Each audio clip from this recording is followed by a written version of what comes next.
प्रधानमंत्री नरेंद्र मोदी अब से कुछ ही देर में मीडिया से बातचीत करेंगे। पीएम नरेंद्र मोदी संसद भवन पहुंच चुके हैं। ये तस्वीर आपके सामने संसदीय कार्य मंत्री किरेन रिजिजू वहां पर आप देख रहे हैं। इसके अलावा जितेंद्र शर्मा आपको तस्वीरों में दिख रहे हैं। प्रधानमंत्री नरेंद्र मोदी का अभिवादन किया जा रहा है। प्रधानमंत्री अब से कुछ ही देर में बातचीत करेंगे मीडिया से, तो बताएंगे कि सरकार के लिए इस बार का मॉनसून सेशन किन एजेंडों के साथ इंपॉर्टेंट रहने वाला है। अब से कुछ ही देर में प्रधानमंत्री देशवासियों को, मीडिया को संबोधित करेंगे। वो लाइव तस्वीरें हम आपको दिखाएंगे, लेकिन इस वक्त जो आप तस्वीरें देख रहे हैं, प्रधानमंत्री नरेंद्र मोदी संसद भवन पहुंच चुके हैं। ये संसद परिसर की तस्वीर हम आपको दिखा रहे हैं। और क्या कह रहे हैं पीएम नरेंद्र मोदी, सुनिए।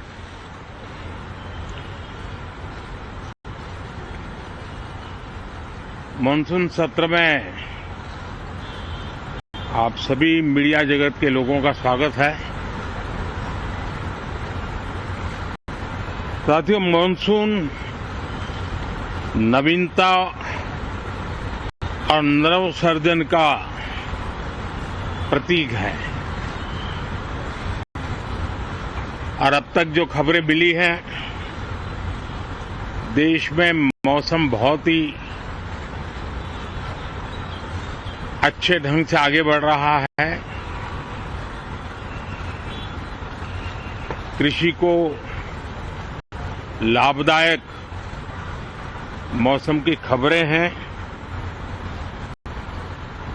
और बारिश किसानों की अर्थव्यवस्था, देश की अर्थव्यवस्था, ग्रामीण अर्थव्यवस्था और इतना ही नहीं, हर परिवार की अर्थव्यवस्था में एक बहुत महत्वपूर्ण होता है।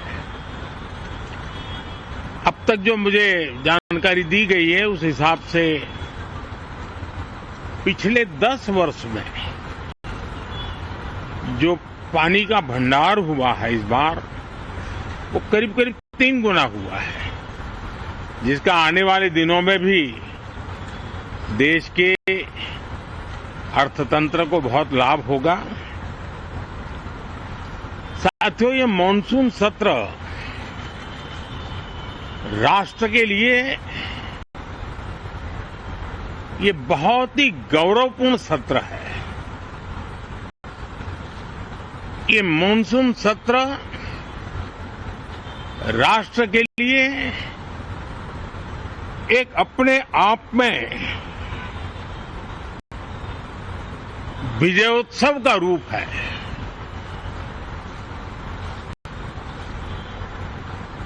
और जब मैं कहता हूं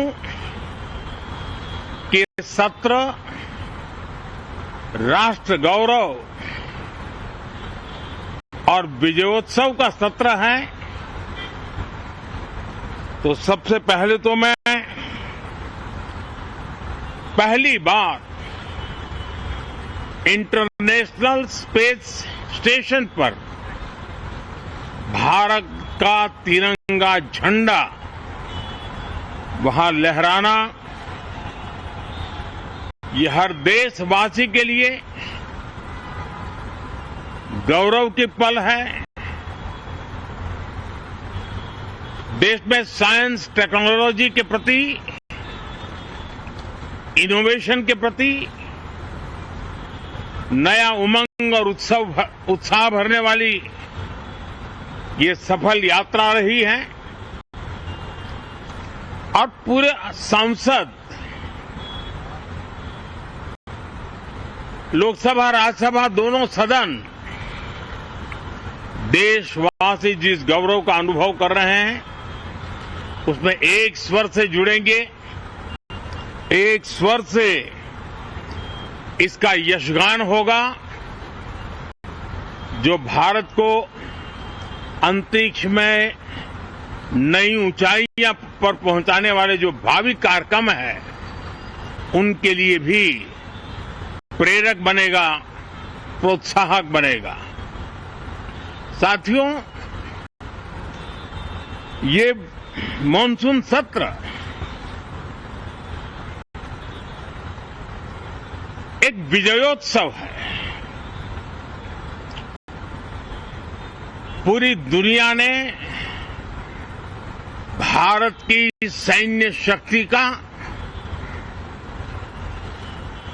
भारत के सैन्य के सामर्थ्य का रूप देखा है। ऑपरेशन सिंदूर में भारत की सेना ने जो लक्ष्य निर्धारित किया था 100% अचीव किया। आतंकियों के आकाओं के घर में जाकर के 22 मिनट के भीतर भीतर ऑपरेशन सिंदूर के तहत उसको जमीन दोज कर दिया गया। और मैंने बिहार की एक कार्यक्रम में इसकी घोषणा की थी, जो हमारी सैन्य शक्ति ने बहुत ही कम समय में सिद्ध करके दिखा दिया। और इसमें मेड इन इंडिया सैन्य शक्ति का ये नया स्वरूप, इस पर भी दुनिया बहुत आकर्षित हुई है।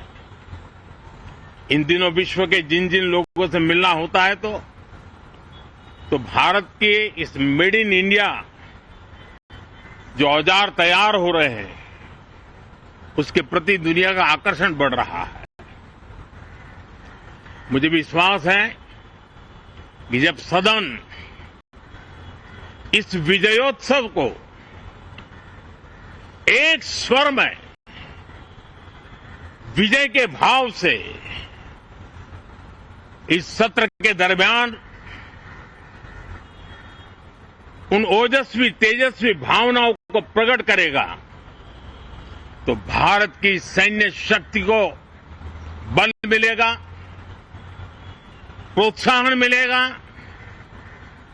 देशवासियों को प्रेरणा मिलेगी और सैन्य क्षेत्र में जो रिसर्च, इनोवेशन और मैन्युफैक्चरिंग हो रहे हैं, made in India defence equipment बन रहे हैं, उसको भी एक बल मिलेगा और जो भारत के नौजवानों के लिए नए रोजगार के अवसर पैदा करेगा। साथियों, ये दशक हम एक प्रकार से देख सकते हैं कि शांति और प्रगति कंधे से कंधा मिलाकर के आगे बढ़ने के कदम कदम पर प्रगति के एहसास करते रहे हैं। देश कई प्रकार की हिंसक वारदातों का शिकार रहा है, लंबे अरसे तक शिकार रहा है। देश आजाद हुआ तब से ये समस्या को हम झेल रहे हैं, चाहे आतंकवाद हो, नक्सलवाद हो। कोई प्रारंभ में शुरू हुआ होगा, कोई बाद में शुरू हुआ होगा, लेकिन आज नक्सलवाद का, माओवाद का दायरा बहुत तेजी से सिकुड़ रहा है। माओवाद को, नक्सलवाद को जड़ से उखाड़ने के संकल्प के साथ देश के सुरक्षा बल एक नए आत्मविश्वास से, तेज गति से सफलता की ओर कदम रख रहे हैं।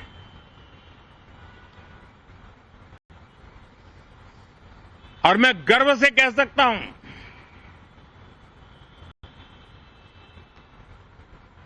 देश में सैकड़ों जिले नक्सल की चपेट में से निकल करके आज मुक्ति का सांस ले रहे हैं। हमें गर्व है कि बम, बंदूक और पिस्तौल के सामने हमारा देश का संविधान जीत रहा है, हमारे देश का संविधान विजयी हो रहा है। देश के उज्जवल भविष्य के लिए साफ दिख रहा है कि कल तक जो रेड कॉरिडोर थे वो आज ग्रीन ग्रोथ जोन में परिवर्तित होते नजर आ रहे हैं। साथियों, एक के बाद ऐसी घटनाएं देशभक्ति के लिए, देश की भलाई के लिए संसद में पहुंचे हुए हर माननीय सांसद के लिए गौरव का पल है। और संसद के इस सत्र में ये गौरव गान पूरा देश सुनेगा, हर सांसद से सुनेगा, हर दल से सुनेगा। साथियों, आर्थिक क्षेत्र में भी जब 2014 में आप सबने हमें जिम्मेवारी दी, देश फ्रेजाइल 5 की अवस्था से गुजर रहा था।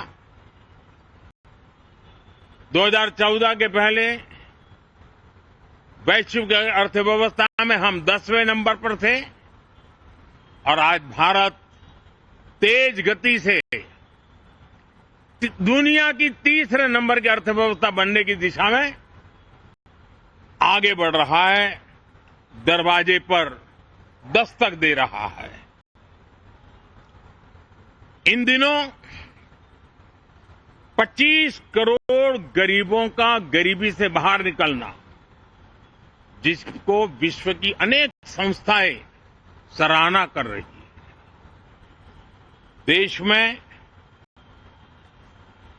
एक जमाना था 2014 के पहले जब महंगाई का दर, इन्फ्लेशन रेट डबल डिजिट में हुआ करता था।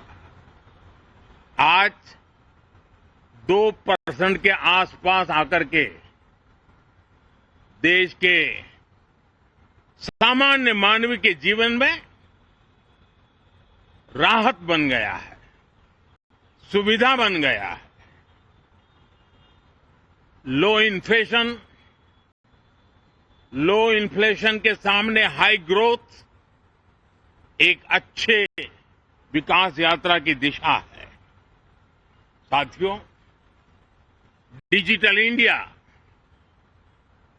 यूपीआई आज भारत के एक नए सामर्थ्य को दुनिया देख रही है, पहचान रही है और ज्यादातर देश में उसके प्रति एक आकर्षण पैदा हो रहा है।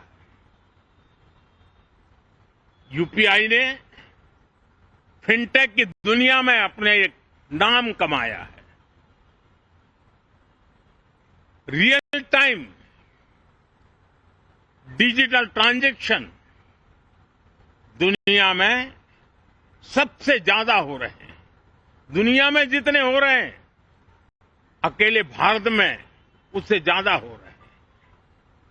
साथियों, पिछले दिनों इंटरनेशनल लेबर ऑर्गेनाइजेशन का एक वैश्विक समागम था और उसमें भारत ने बहुत बड़ी ऊंचाई प्राप्त की। आईएलओ का कहना है कि 90 करोड़ से ज्यादा लोग भारत में अब सोशल सिक्योरिटी के दायरे में हैं। ये अपने आप में एक बहुत बड़ा अचीवमेंट है। उसी प्रकार से वैश्विक संस्था WHO ने ये कहा है कि भारत अब आंख की जो बीमारी आमतौर पर बारिश के सीजन में ज्यादा देखी जाती थी, ट्रैकोमा, अब भारत को WHO ने ट्रैकोमा फ्री घोषित किया है।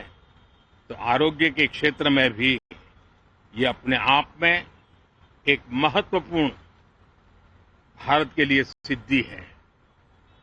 साथियों, पहलगाम की क्रूर अत्याचार, नरसंहार पूरी दुनिया चौंक उठी थी। आतंकवादी और आतंकवादी के आके दुनिया का ध्यान उनकी तरफ केंद्रित हुआ था। और उस समय दल हित छोड़ करके देश हित में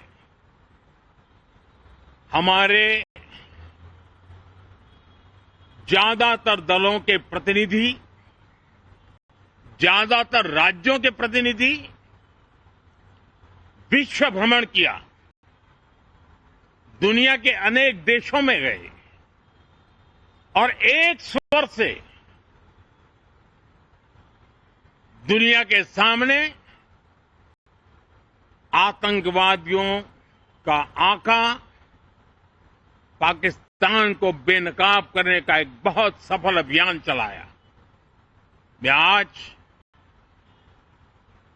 राष्ट्रहित में किए गए इस महत्वपूर्ण कार्य के लिए उन सभी सांसदों की सराहना करना चाहता हूं, सभी दलों की सराहना करना चाहता हूं और इसने देश में एक सकारात्मक वातावरण पैदा किया। विश्व ने भारत की बात को स्वीकार करने की दिशा में अपने मन के द्वार खोले और इसके लिए ये हमारे सांसदगण, हमारे राजनीतिक दल सराहना करने के मेरे लिए सौभाग्य है। साथियों, हम जानते हैं कि ये स्पिरिट, एक स्वर, एक एकता का वातावरण देश को कितना उत्साह से भर देता है। विजयोत्सव का ये पर्व इस मॉनसून सत्र में भी उसी भाव से प्रकट होगा। देश की सैन्य शक्ति को सराहना करेगा, देश के सामर्थ्य का गौरवगान करेगा और देश के 140 करोड़ नागरिकों को नई प्रेरणा का कारण बनेगा।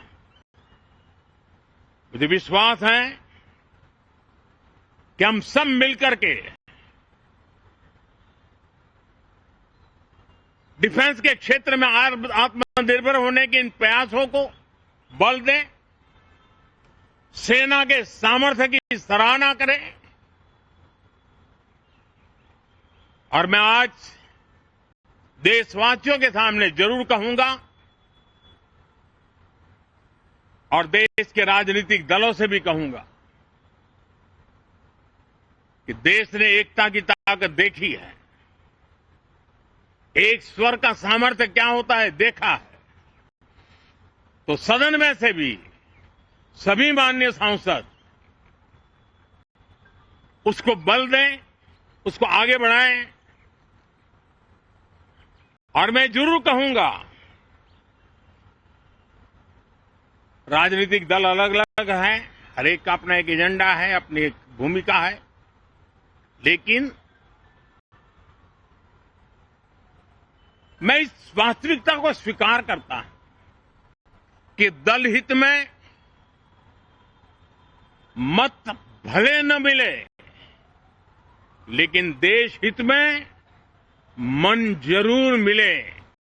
इसी एक भावना के साथ इस मॉनसून सत्र से देश के विकास यात्रा को बल देने वाले, देश की प्रगति को बल देने वाले, देश के नागरिकों को सामर्थ्य देने वाले अनेक विधेयक प्रस्तावित हैं। सदन विस्तृत चर्चा करके उसको भी पारित करेगा। मेरी सभी माननीय सांसदों से उत्तम डिबेट चलाने के लिए शुभकामनाएं हैं। बहुत बहुत धन्यवाद।